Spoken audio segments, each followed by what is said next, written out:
Hey guys, so Master Phoenix here, bringing you guys another Cardfight Vanguard area deck profile video, where the series where we take all the archetypes in Cardfight Vanguard history, sort them alphabetically, and deck profile them. This time will be for Blaster Dark. I just want to give a quick announcement that yes, Blaster Blade technically does come before Blaster Dark. However, since we made an Alfred/Blaster deck profile already, and Bark also banned the starter, I will not be making that particular deck. So moving on, we have Blaster Dark. This also ties in with our second announcement. This Blaster Dark deck revolves around the original ride chain involving Full Bow, Blaster Javelin, Blaster Dark, Phantom Blaster Dragon, and Phantom Blaster Overlord. So with that all being said and done, let's go ahead and hop straight into it. For our starter, we're running, of course, none other than Full Bow. Auto. When a card named Blaster Javelin rides this unit, search your deck for up to one card named Blaster Dark, reveal it to your opponent, put it into your hand, and shuffle your deck. So it's pretty simple. It's just an on-ride skill searcher grade 2. They do eventually improve upon this. I mean, God, the Arbros deck was better than this so far because at least you got to search top 7. Well, actually, I guess in a way this is a little bit better, to be honest with you, because in all fairness, you search your deck, not just the top 7. So in a way, it's better. It's just overall, I feel Arbros is better as an all-around deck. Arbros is better than this. That's just my opinion, but I feel it's overall better. They do have dedicated stride support. That actually is direct support that shares name, where the closest thing we got is just something that came out of a trial deck. Well, I'm sorry, a G Legend deck. My bad. But anyway, moving on, we're running 8 crit, 4 draw, 4 heal. Starting off, we have 4 copies of Grim Reaper, 4 copies of Death Feather Eagle, 4 copies of Abyss Freezer, and 4 copies of Abyss Healer. I just chose all of these because they're all very old cards. They're so old that all of them pop up English here. So, that's pretty cool. Even ancient cards like Grim Revenger come up in Japanese here. So I just found that kind of interesting that it's all these cards are so old they all come up in English here. But anyway, that's it for the grade 0. Starting and trigger lineup. Moving on to the grade 1s. We have a total of 10. Starting off with 2 copies of Black Sage Karen. This is just, Karen is just, very simple. It's just an 8K base, which is very nice. And it's an old card that once again pops up in English, so there's that. Moving on, we have 4 copies of Blaster Javelin. So continuous on the Vanguard Circle. If you have a card named Full Bow in your soul, this unit gains plus 2,000 power, putting it at 8,000 power at all times on the Vanguard Circle. Auto, choose a grade 3 Shadow Paladin unit from clan unit from your hand and discard it. When this unit is placed in the rearguard circle, you may pay the cost, and if you do, search your deck for up to one card named Phantom Blaster Dragon, reveal it to your opponent, put it into your hand, and shuffle your deck. So this is basically a precursor to Stride Fighters, how they always searched out the master units as them being herald units. So there's that. And by that I mean it's just they're like the cards that search it out, making them the herald units, and they and the master units of course is a card that gets searched out. Since you're kind of like their it's kind of like their underlings or whatever. But anyway, moving on. We have 4 copies of the original Dark Sheared Mech Leader, one of the first perfect cards to actually be implemented into the game. I believe the first one was technically Flash Yogi Salt. But anyway, there's that. Just again, very, very nice card, especially in an old deck like this. Moving on, that's it for grade 1 on up. Moving on to grade 2s.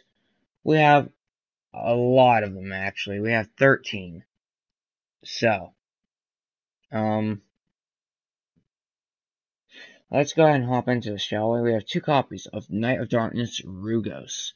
Just your standard 10k base. You can run this or any 10k base, really. It's just I like this artwork more. Moving on. 3 copies of Blaster Axe, yet again another 10k base, just because it shares the name, and it is a 10k base. You always want 10k bases on your rearguard circle to be attacking with, since it's a strong 10k baser. Even if you accidentally misride and you have to put Blaster Dark in the soul later on, that's fine. But just as long as you get there, really. It doesn't really matter how you get there. Moving on, we also have 4 copies of our main man Blaster Dark. So, if you have a card named Blaster Javelin in your soul, this unit gains 1000 power at all times on the Vanguard circle. A very, very nice skill. That puts him at NK base, which is amazing considering our next card, which we'll get into a little bit later. But there's that. Moving on. His second skill is pretty good. Counterblast 2, when this unit is placed on the Vanguard circle, you may pay the cost, and if you do, choose one of your opponent's rear guards and retire it. Just please do note that it doesn't have to be a unit of a specific grade, or less than a specific grade, or greater than a specific grade. All it requires is that it is a unit that does have to be on the rearguard circle. Otherwise, kill it. Doesn't matter. Moving on, we have 4 copies of Skullwitch Nemeth, which is a grade 2 with 3000 power. Yeah, so Counterblast 1 and choose a Shadow Paladin from your hand and discard it. When this card is placed on the rearguard circle, if you have a Shadow Paladin Clan Vanguard, you may pay a cost, and if you do, draw 2 cards. So it's a free +1. So that's pretty nice. That's it for the grade 2 lineup. Moving on to the grade 3s, we have 10. Starting off with 2 copies of Dark Mage Babkar. Auto. When this unit is placed on the Vanguard or Rearguard circle, reveal the top card of your deck, and if the revealed card is a Shadow Paladin Clan unit, call it to the Rearguard circle. If it is not, shuffle your deck. Now, that's extensively just a free call, because obviously every card in your deck at this point is going to be a Shadow Paladin unit, so there's that. Moving on, we have also 4 copies of the original Phantom Blaster Dragon. So continuous on the Vanguard circle. If you have a card named Blaster Dark in your soul, this unit gains plus 1000 power at all times. And also activate on the Vanguard circle, Counterblast 2, and choose 3 of your Shadow Paladin Clan Rearguard units and retire them. This unit gains plus 10,000 power and plus 1 critical until end of turn, which is very nice. It really was very good back in the day, because there was really nothing else that could really stand against this kind of power bonus with the critical, so it was very nice. And finally, 4 copies of Phantom Blaster Overlord. Continuous on the Vanguard or Rearguard circle. If you are non-Shadow Paladin Clan Vanguard or Rearguard, this unit gains minus 2000 power. Continuous on the Vanguard circle. If you have a unit named Phantom Blaster Dragon in your soul, this unit gains plus 2000 power. Plus 2000 power. And auto on the Vanguard circle, Counterblast 3, and choose a copy of this card and discard it, which is considered a Persona Blast. When this unit attacks, not hits, when it attacks, you may pay the cost, and if you do, this unit gains plus 10,000 power and goes critical until the end of that turn. I do like how they basically improved upon the skill of Phantom Blaster Dragon. And since it's 13k base, it will carry over even during your opponent's turn. That's very nice. So yeah, that's it for the grade 3 lineup, as well as the entire main deck itself. Moving on to the extra deck, we have 1 copy of Dark Dragon Distress Dragon. You're honestly only ever going to need 1 copy of this. So first off is its stride text, and activate on the Vanguard circle once a turn. Counterblast 3 and Soul Blast 3, and choose a face down card from your G zone. It doesn't have to be this card, and turn it face up. Choose any number of your rear guards and retire them. Your opponent chooses the same number of his or her rear guards as the number of rear guards you retired with this effect, and retires them. If the sum of units retired with this effect is 6 or more, draw 2 cards, countercharge 1, soul charge 1, and this gains plus 20,000 power until end of turn. So yeah, I'm not necessarily sure that it makes it worth everything you're going through for it, but it's pretty nice, I guess. I'm just running it on 1 because why not? I just kind of like it being run a single copy of. Nice tech for the deck, but anyway, moving on.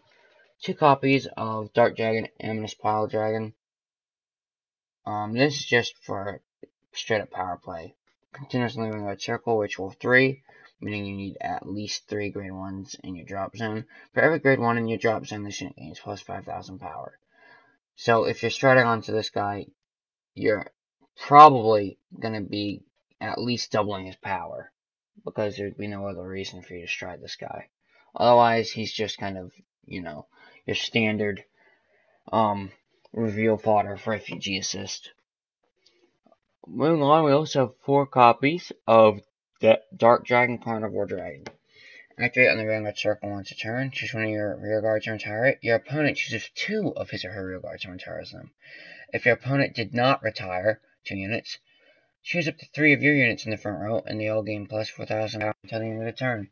I do want to go ahead and state that this is not optional. Your opponent must do this. If your opponent physically if it's physically impossible for your opponent to retire 2 rear guards, then what happens is you automatically get the front row plus 4k. If they have 2 or more rear guards, they have to retire. It's not a choice.